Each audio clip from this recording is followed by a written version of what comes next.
What if I told you that right now, as you're watching this, there's an angel standing in your home and you've been walking past them every single day?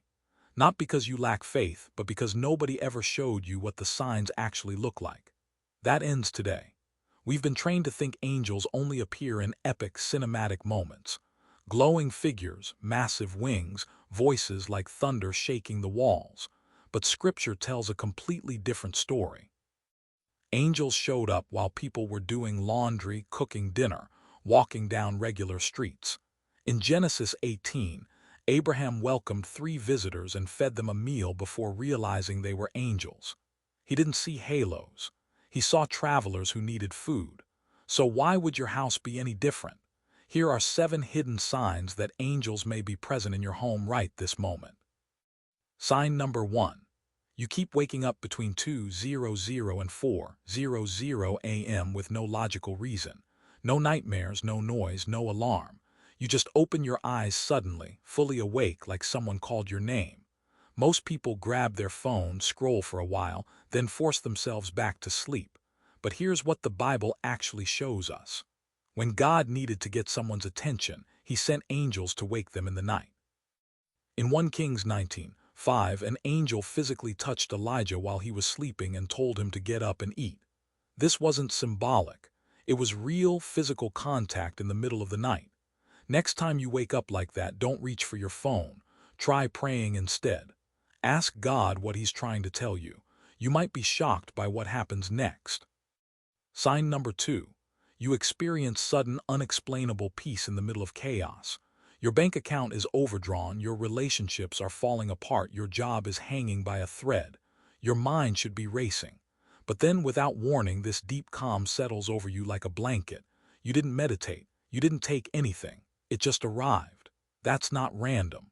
Philippians 4:7 describes it as the peace of God that surpasses all understanding. Angels carry God's presence, and where they go, his peace follows. Look at Luke 1 when the angel appeared to Mary. Her entire life was about to be turned upside down, and the very first words out of the angel's mouth were, "Do not be afraid." Peace before details. Peace before explanations. That's the pattern of angelic visitation. Sign number 3. You narrowly avoided disaster and you can't explain how. A car swerved into your lane and somehow you reacted in time. You almost walked into a dangerous situation, but some inner voice told you to turn around. You felt a strong urge to take a different route home and later found out there was a major accident on your usual road. Most people call that luck or coincidence.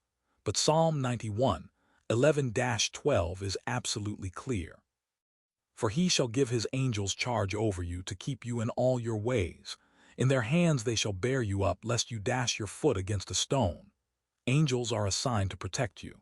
They are literally described as catching you before you hit the ground. If you've had a close call recently and walked away without a scratch, stop dismissing it as chance.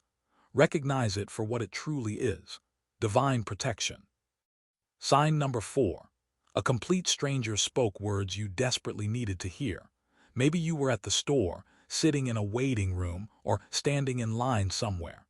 A person you've never met before said something that felt like it was pulled straight from your private prayers.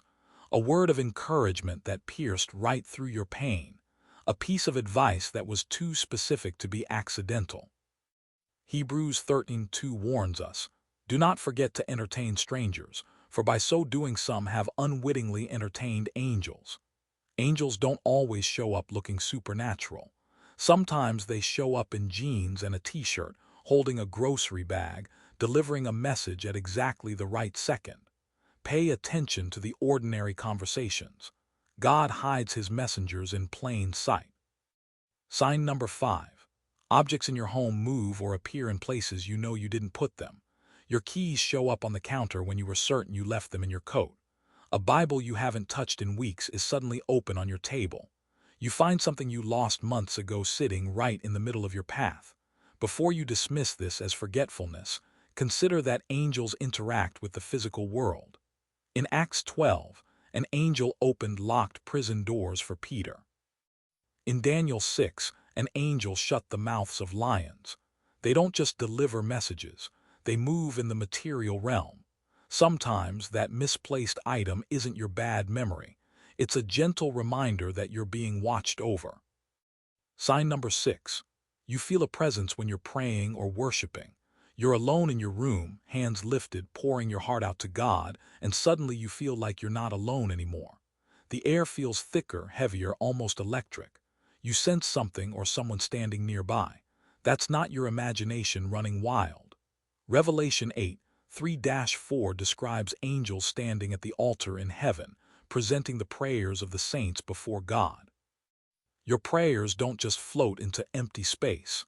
They are carried by angelic hands into the throne room. When you worship, heaven leans in. When you pray, angels draw near. And finally, sign number 7. You had a dream so vivid it didn't feel like a dream at all. You woke up with your heart racing, every detail still sharp and clear hours later.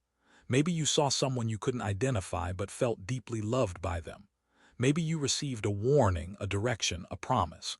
Most people brush it off and move on with their day, but Scripture treats dreams with profound seriousness.